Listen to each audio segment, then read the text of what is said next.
Hello प्यारे बच्चों। आज की इस वीडियो में हम कक्षा 7 की पाठ्यपुस्तक प्रश्न में दिया गया पाठ 6 रक्त और हमारा शरीर निबंध के शेष भाग को पढ़ेंगे। दीदी बोली, सफ़ेद कण वास्तव में हमारे शरीर के वीर सिपाही हैं।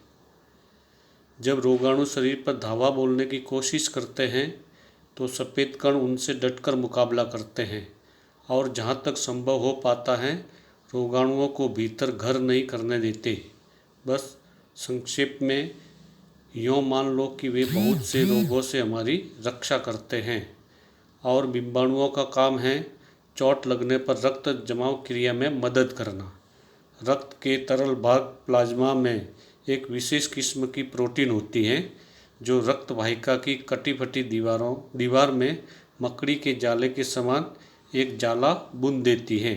बिंबाणु इस जाले से चिपक जाते हैं और इस तरह दीवार में आई दरार भर जाती है जिससे रक्त बाहर निकलना बंद हो जाता है। दीदी ने अनिल को क्या बताया कि सफ़ेद कणिकाएं क्या है? हमारे शरीर के वीर सिपाही हैं, क्योंकि जब भी कोई रोगाणु हमारे शरीर पर हमला करते हैं तो सफ़ेद कण उनसे डटकर मुकाबला करते हैं और रोगाणुओं को शरीर में घुसने नहीं देते। ये रोगों से हमारी रक्षा करते हैं। और बिंबाणुओं का क्या काम होता है? रक्त जमाव क्रिया में मदद करना, अर्थात जब कभी आपकी उंगली कट जाती है तो उससे खून बहने लगता है और थोड़ी देर के बाद आप क्या सोचते हैं कि वो खून अपने आप ही जम जाता है। अब अगर आप सोचिए कि वो खून जमे ही न तो क्या होगा? आपके शरीर का सारा रक्त धीरे धीरे इसी तरह बाहर बह जाएगा और आपकी मृत्यु भी हो सकती है।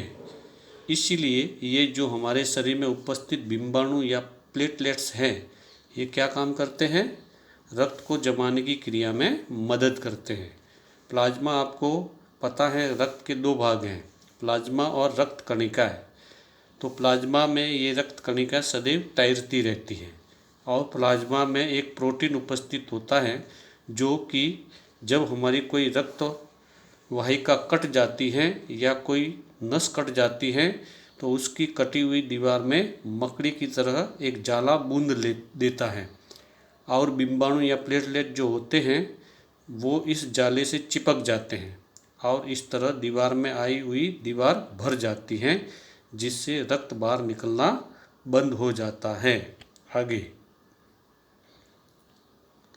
अनिल बोला, दीदी लेकिन घाव गहरा हो तब तो खून बहता ही चला जाता है। हाँ, ऐसे समय में उस व्यक्ति को जल्दी से डॉक्टर के पास ले जाना चाहिए। ज़रूरत समझने पर ऐसी स्थिति से निपटने के लिए कुछ टाँके भी लगाने पड़ सकते हैं, किंतु डॉक्टर के पास पहुंचने तक के समय चोट के स्थान पर कसकर एक साफ कपड़ा बांध देना चाहिए। दबाव पड़ने से रक्त का बहना कम हो जाता है जो उस व्यक्ति के लिए काफ़ी लाभप्रद सिद्ध हो सकता है, किंतु अगर बहुत अधिक रक्त बह जाए तो उसे रक्त चढ़ाने की ज़रूरत भी पड़ सकती है। दीदी ने समझाते हुए कहा। अनिल ने कहा, क्या ऐसे समय में किसी भी व्यक्ति का खून काम आ सकता है? तो जब अनिल को ये पता चला कि जो प्लेटलेट्स होते हैं या बिंब कणिकाएं होती हैं वे खून को जमाने में मदद करती है, तो अनिल ने दीदी से पूछा कि अगर गहरा घाव हो तब तो बहुत अधिक खून निकलता है और वो बहता ही जाता है। तो दीदी ने उसे बताया कि हाँ, अगर किसी व्यक्ति के साथ कुछ दुर्घटना हो जाए और उसको गहरा घाव हो जाए या गहरी चोट लग जाए और घाव से बहुत ज़्यादा खून बहने लगे तो व्यक्ति को तुरंत जल्दी से जल्दी डॉक्टर के पास ले जाना चाहिए, क्योंकि जब ऐसी स्थिति पड़ती है तो कई बार खून को रोकने के लिए टाँके भी लगाने पड़ जाते हैं। डॉक्टर के पास पहुंचने तक के समय में चोट से बहने वाले खून को रोकने के लिए उस स्थान पर एक साफ कपड़े को कसकर भी बांध देना चाहिए, क्योंकि दबाव पड़ने से भी रक्त का बहना कम हो जाता है जो उस व्यक्ति के लिए लाभदायक सिद्ध होता है। किंतु अगर बहुत ज़्यादा रक्त बह जाता है तो कई बार खून चढ़ाने की भी ज़रूरत पड़ सकती है। तो अनिल ने पूछा कि ऐसे समय में क्या हम किसी भी व्यक्ति का खून चढ़ा सकते हैं? आगे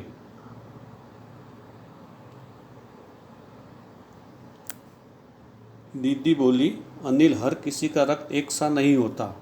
कुछ विशेष गुणों के आधार पर रक्त को 4 मुख्य भागों में बांट दिया गया है। ज़रूरतमंद व्यक्ति के रक्त समूह की जांच करने के बाद उसे उसी रक्त समूह का रक्त चढ़ाया जाता है।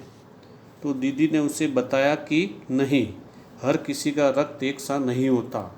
रक्त कुछ विशेष गुणों के आधार पर वर्गीकृत होता है और उसके प्रमुख 4 वर्ग होते हैं। जिस व्यक्ति का रक्त जिस वर्ग समूह से संबंधित होता है उसे उसी वर्ग समूह का रक्त चढ़ाया जाता है। इसके लिए ज़रूरतमंद व्यक्ति के रक्त समूह की पहले जांच की जाती है। आगे, लेकिन ज़रूरत के समय यदि उस रक्त समूह का कोई व्यक्ति मिले ही नहीं, तब अनिल ने पूछा कि अगर ज़रूरत के समय जिस व्यक्ति को जो रक्त चाहिए उस समूह वाला कोई दूसरा व्यक्ति नहीं मिलेगा, फिर क्या करेंगे? फिर उसके शरीर में रक्त कैसे चढ़ाएंगे? तो डॉक्टर दीदी ने क्या बताया? उन्होंने कहा, ऐसी आपात स्थिति के लिए ही ब्लड बैंक बनाए गए हैं। प्राय हर बड़े अस्पताल में इस तरह के बैंक होते हैं जहां सभी प्रकार के रक्त समूहों का रक्त तैयार रखा जाता है। किंतु इन ब्लड बैंकों में रक्त का भंडार सुरक्षित रहे, इसके लिए यह आवश्यक है कि हम समय समय पर रक्तदान करते रहें, दीदी ने कहा। तो दीदी ने अनिल को बताया कि अगर कभी ऐसी स्थिति आ जाए कि किसी व्यक्ति को अपने ब्लड ग्रुप का रक्त न मिले तो वह ब्लड बैंक से अपने रक्त समूह का रक्त ले सकता है या उसके रक्त समूह का रक्त ब्लड बैंक से मिल सकता है। इस आपातकालीन स्थिति के लिए, यानी इसी परेशानी की स्थिति के लिए, अचानक आई गई स्थिति के लिए क्या बनाए गए हैं? ब्लड बैंक बनाए गए हैं। हर बड़े अस्पताल में इस तरह के ब्लड बैंक होते हैं और इनमें हर रक्त समूह का रक्त हमेशा तैयार रहता है। किंतु इन ब्लड बैंकों में रक्त का भंडार सुरक्षित रहे, इसके लिए लोगों को क्या करना चाहिए? समय समय पर रक्तदान करते रहना चाहिए। तो अनिल ने आगे क्या पूछा? क्या मैं भी रक्तदान कर सकता हूँ? नहीं, अभी तुम छोटे हो। 18 वर्ष से अधिक उम्र के स्वस्थ व्यक्ति ही रक्तदान कर सकते हैं। एक समय में उनसे लगभग 300 मिलीलीटर रक्त ही लिया जाता है। प्राय यह समझा जाता है कि रक्तदान करने से कमजोरी हो जाएगी, किंतु यह विचार बिल्कुल निराधार है। हमारा शरीर इतना रक्त तो कुछ ही दिनों में बना लेता है। वैसे भी शरीर में लगभग 5 लीटर खून होता है। इसमें से यदि कुछ रक्त किसी ज़रूरतमंद व्यक्ति के लिए जीवन दान बन जाए तो इससे बड़ी बात क्या होगी? दीदी समझाते हुए बोली। तो अनिल ने दीदी से पूछा कि क्या मैं भी रक्तदान कर सकता हूँ? तो दीदी ने अनिल को बताया कि नहीं, 18 वर्ष की अधिक उम्र के स्वस्थ व्यक्ति ही केवल खून दान कर सकते हैं और एक समय में एक व्यक्ति के शरीर से कुल 300 मिलीलीटर रक्त ही लिया जाता है। प्राय जन धारणा यही है कि रक्तदान करने से कमजोरी होती है। हम लोग यही सोचते हैं ज़्यादातर कि अगर कोई व्यक्ति अपना रक्त देता है ब्लड बैंक में तो उसको कमजोरी होती है, लेकिन ये धारणा बिल्कुल गलत है, क्योंकि हमारा शरीर इतना रक्त कुछ ही दिनों में बना लेता है और वैसे भी हमारे शरीर में लगभग 5 लीटर खून होता है और अगर इसमें से थोड़ा खून हम किसी ज़रूरतमंद व्यक्ति को जीवन दान देने के लिए देते हैं तो ये उसके ऊपर बहुत बड़ा परोपकार होगा। आगे, फिर तो बड़ा होने पर मैं नियमित रूप से रक्तदान किया करूँगा, अनिल ने कहा। शाबाश अनिल, डॉक्टर दीदी ने अनिल की पीठ ठोकते हुए कहा। तो अनिल ने डॉक्टर दीदी से क्या कहा? कि जब मैं बड़ा हो जाऊंगा तो मैं भी नियमित रूप से मतलब नियम से रक्तदान किया करूंगा। तो डॉक्टर दीदी ने अनिल की पीठ थपथपाते हुए उसे शाबाशी दी।